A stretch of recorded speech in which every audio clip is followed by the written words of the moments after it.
Thanks very much, mate. It's all lies. I'll take it though. Yeah. Righto, I'm just gonna run through basically what do we do. How's that coming up? What do we do on the farm from a mapping and spatial point of view, and what our part of the project was, and then hopefully that'll open up some questions for you as we go. The thing we haven't really mentioned is that every single business that's involved in this project is local pretty well, except for Hamish, he's from New South Wales, but we'll let that one go for the minute. But I think the key thing is that these are all local businesses, not overseas multinationals coming here. We're all working together as local businesses. I think that's really important because that's going to provide you the support when things go down. You've got local support. I think it's really important. So some of the data that we collected for this project was soil mapping, and that's using some electromagnetic technology, which I'll talk about in a minute. We did targeted soil sampling based on that soil mapping, so trying to find out what the hell's going on in this paddock. And then we started down the process of getting satellite data over that paddock over the whole season, and obviously the season's still going, but we did 3 different levels. The 10 metre free stuff that we offer as part of our platform, it's coming over every 5 days anywhere in the world, and you can grab that yourself and check that out. We also looked at buying some higher resolution data to try and get more pixelated, more definition of that data for better management, especially when you get down to sort of sub-row levels. You need that higher resolution. We can actually, from satellite now, we can actually get down to 50 centimetre resolution. So, things like vineyards, tree crops, those kind of things need much higher resolution. I actually talked to a supplier the other day that's going to have a 15 centimetre resolution in the future. So don't go outside and have a leak out the back. You'll be captured. The other thing is, I also talked to another company the other day that they're going to have satellite imagery every 15 minutes everywhere in the world. Just get your head around that. 15 minutes everywhere in the world. So what's changing is the enormity of the data that's being collected, what we call Earth observation. Not only is, like Tom talked about, the telecommunications satellites, the Earth observation satellites are absolutely booming. There's thousands and thousands of satellites launched every year now, and so the market is going to be awash with data. Also live video, so for disaster management they can do live video from space. Also thermal, so I haven't talked to you yet, Tom, but I talked to a company the other day who do 3 metre thermal data from space. So when you get your canopy sensors right, mate, we'll be able to do the whole paddock, and that's the kind of opportunities that are coming, and they're coming fast. And the price will come down as we go, but I've just given you a bit of the idea of the pricing there. Also, over a lot of this country, there is what we call LiDAR data, or very high accurate elevation data. That's being collected from an aeroplane. Government, you can get that for free from the government. It's a great layer to actually start with, especially in irrigation, obviously, water flows, water management. You absolutely need very good elevation data. So we started with the EM. Frey's got a pretty slopey bit of ground here. She's flat as a tack, but anyway. So that's the EM machine, and this is what it looks like. So out of the box, this is what it is. It's really, really new technology. It was developed in about 1950. So this is not new stuff, right? It's also $25,000 worth, so I won't drop it. But this is not new technology. This stuff's been around forever. But we need to get people adopting this stuff to get the value out of it. At the moment, it's been boutique sort of contractors. Now we need to make it mainstream because the technology works. It's there to be used. And what it does is actually measures down 1.5 metres into the soil profile. Now, without even contacting the ground. And it's picking up salt, clay content and moisture content. They're the 3 things it really picks up. And there is certain companies running around saying they can do all sorts of other things with that, but ultimately that's what it's measuring. It's measuring those 3 factors. And you need to detangle that with soil sampling to understand what is actually driving this stuff. So we run that over about every 25 metres, 30 metres, and it collects readings every second, and it gives us a really nice understanding of what's going on underneath the soil that we can't see from above. So on our little test paddock at Bly's, this is what the EM map come out like. And I guess it was a little bit of a surprise that there was picking up things that you probably know, but you're not quite sure of the extent of. So those red areas were the lighter country, and the blue areas are the much heavier country. Now, you can't tell me that's not an even paddock, right? That is a bloody even paddock compared to most of the stuff I see from southern New South Wales. But there is underlying variability still going on because of the way these landscapes were formed. They're flooded landscapes. They're not going to be beautiful, even deposition when it happened. So we went and targeted soil sampling based on 4 locations there. And sure enough, when we combined that, the EM reading from this machine, it measures 2 different depths. It measures 3/4 of a metre into the profile and 1.5 metres down into the soil profile. Absolutely beautiful correlation with clay content. So that map you're looking at there is basically a clay content map. And there's only 10% difference in clay between the highest and the lowest. Only 10%. But this machine is sensitive enough to pick up those differences and really start to understand from an irrigation point of view, how big is my bucket and how much infiltration rate can I handle? Because if you're going to do any kind of variable, like this is a lateral, if we want to turn this into a variable rate application machine, so we variably apply the water across the machine, you're going to need to know 2 critical things. How big is the bucket that I'm filling up, and how much infiltration rate can it handle? Because if you don't know those 2 things, good luck, because you're not going to be applying the right amount of water at the right rate. Otherwise, you're going to have runoff. Does that make sense? Next thing we did, grab some satellite data. Now this is the free stuff that we offer. It's really simple to log into our platform. You just create a username, password, jump on, draw your paddocks or upload them, and straight away you can get access to 10 metre resolution satellite every 5 days anywhere in the world. This is the crop as it's progressed from planting right through to pretty much now.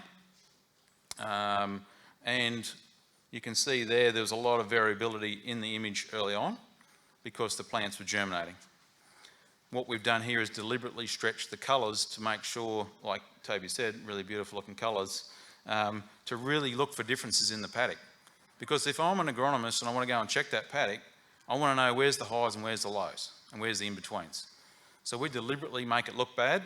So don't get the wrong idea, this is not bad cotton.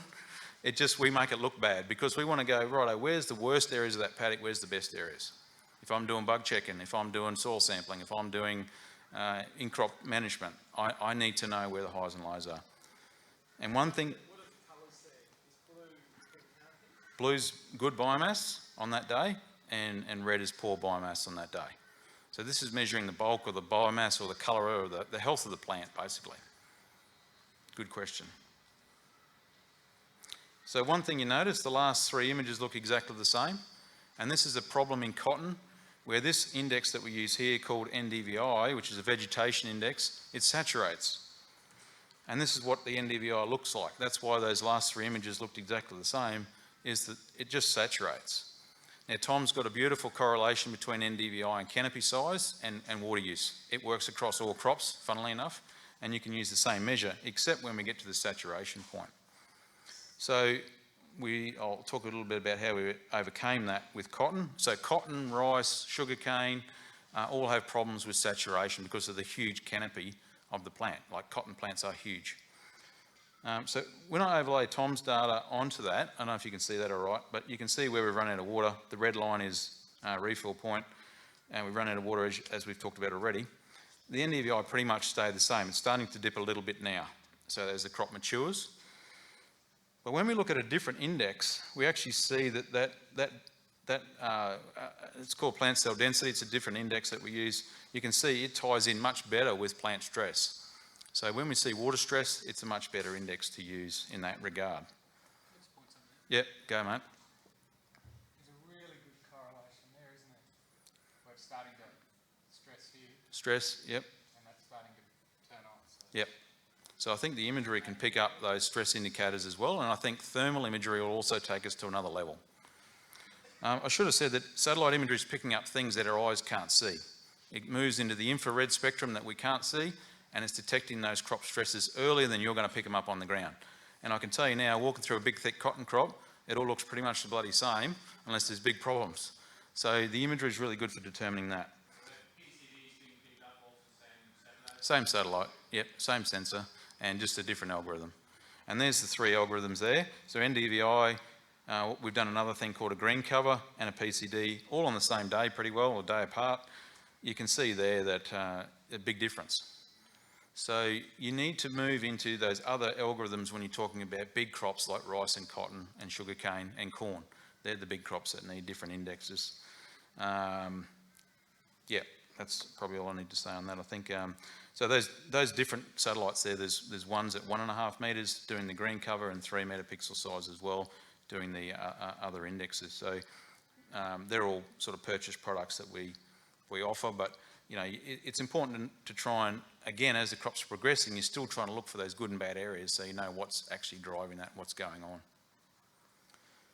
on. Thanks very much. If you would like to contact us, details are there. I welcome a few questions before Smoko.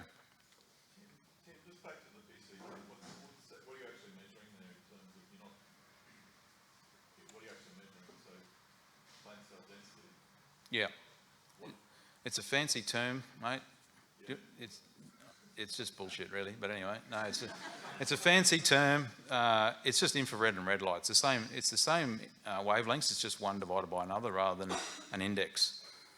So yeah, it's a fancy term, mate. I shouldn't have used fancy terms because I hate fancy terms. But I think we've got to differentiate the different products so that people understand that there is differences. We also sometimes we'll use the green light band instead of the red light band in our indexes, just to try and get rid of that saturation problem I talked about. But it's infrared over red. Steve, why not just do PCD? Because it's actually not a gooder index. If you actually look, if I go back to the NDVIs, of course the N bit stands for normalised, right? And that's really important because then we can compare much more easily between dates. I'm always going to get between 0 and 1. So I know what 0.2 means. With PCD, it depends on the crop what the number is, right? So I can't compare between things. NDVI is a much better index. It's much more widely used because of that normalised nature of it. It's infrared minus red over infrared plus red, and that's how it gets normalised.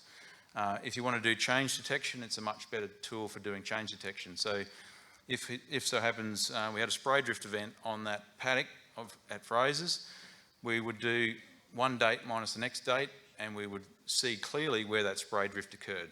So it's a much better tool for comparing between dates and over time, and we can understand what each number means. That's why we use NDVI primarily.